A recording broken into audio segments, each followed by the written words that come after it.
ফেসবুকে ভাইরাল সেই কান্নার ইতি, ইউএনওর হস্তক্ষেপে নতুন স্বপ্ন দেখছে এতিম সামিয়া।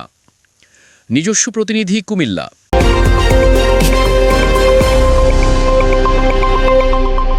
সামাজিক যোগাযোগ মাধ্যমে ছড়িয়ে পড়া একটি ভিডিও, আর তাতেই কেঁদেছে হাজারো মানুষ।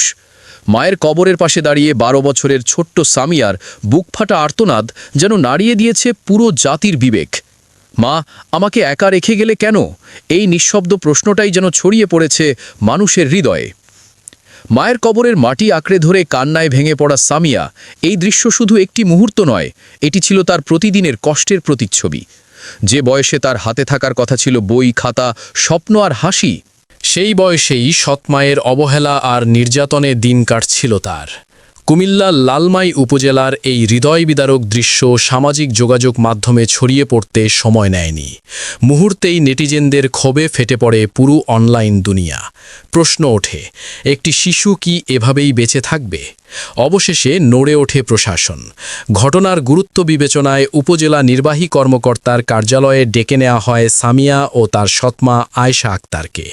সেখানে সৃষ্টি হয় এক আবেগঘন পরিবেশ। কঠোর জিজ্ঞাসাবাদের মুখে নিজের ভুল স্বীকার করেন আয়েশা। অশ্রুসিক্ত কণ্ঠে সবার কাছে ক্ষমা চান এবং প্রতিশ্রুতি দেন আর কখনো সামিয়ার চোখে জল আনবেন না। তবে প্রশাসন শুধু আশ্বাসে থেমে থাকেনি, মানবিকতার সঙ্গে কঠোরতার বার্তাও দিয়েছে তারা। ইউএনও উম্মে তাহমিনা মিতু দিয়েছেন 1 মাসের পর্যবেক্ষণ সময়। এই সময়ের মধ্যে যদি আবারও কোনো নির্যাতনের অভিযোগ ওঠে তবে নেওয়া হবে কঠোর আইনি ব্যবস্থা, এমনটাই স্পষ্ট করে জানানো হয়েছে। আজ সামিয়া দাঁড়িয়ে আছে জীবনের এক নতুন মোড়ে। হয়তো মায়ের ভালোবাসা আর কখনো ফিরে পাবে না, কিন্তু যদি সত্যিই বদলে যায় তার চারপাশ, তবে হয়তো আবারও সে স্বপ্ন দেখতে শিখবে। একটি ভিডিও কাঁদিয়েছে পুরো দেশকে। এবার সেই কান্নাকে হাসিতে রূপ দেওয়ার দায়িত্ব আমাদের সবার।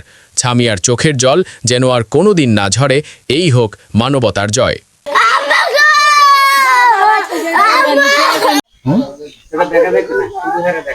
কি নাম তোমার বাবা? আমার নাম সামিয়া আক্তার। সামিয়া আক্তার। তোমার তো কয়েকদিন আগে দেখলাম যে একটা ভিডিও, কান্নাকাটি একটা ভিডিও দেখলাম। এটার পরে মনে হয় তোমাকে নিয়ে উপজেলা ইউনো ম্যামের সাথে বসা হয়েছিল। এখন বর্তমানে তোমার কি অবস্থা? এখন কি কোনো সমস্যা আছে? একটু জোরে বলো। না, এখন কোনো সমস্যা নাই না? না। যখন আমরা যে আসছি তোমার কাছে কি বিরক্ত মনে হচ্ছে? না। তুমি কোন ক্লাসে পড়ো? 5-এ পড়ো। বড় হয়ে তুমি কি হতে চাও? ডাক্তার। এই যে মানুষ বিভিন্ন জায়গা থেকে তোমাকে দেখতে আসতেছে, তোমার কাছে কেমন লাগতেছে? ভালো লাগতেছে। তোমার আম্মু কি এখন বকা দেয় তোমাকে আগের মতো? না, দেয় না। তোমার আম্মু কোথায় এখন? নানুর বাড়ি গেছে। ঠিক আছে। তুমি কান্না করছিলা কেন তখন? আম্মু আমার মারছে এই জন্য। তোমাকে কি ওই সময় মারছিল না সব সময় মারধর করতো? সব সময় মারতো। আচ্ছা, তোমরা কয় ভাই বোন? 1 ভাই 1 বোন। তোমার ভাইয়াকে কি মারে? আগে মারতো না, ভাইয়াতে কাম করতে যাই আর মারতে হারে না। তোমার আব্বু কথা বলে তোমার সাথে? জি। তোমার আব্বু কোথায় আছে এখন? আব্বু সৌদি আরব। তোমার আব্বু তোমার সাথে সবসময় কথা বলে তো? জি। দাদা হন। এই যে কয়েকদিন আগে আমরা দেখতে পাচ্ছিলাম যে সামিয়ার একটি ভিডিও সামাজিক যোগাযোগ মাধ্যমে যেটা ভাইরাল হলো, এটা কেন হয়েছিল? কান্নাকাটি কেন করছিল?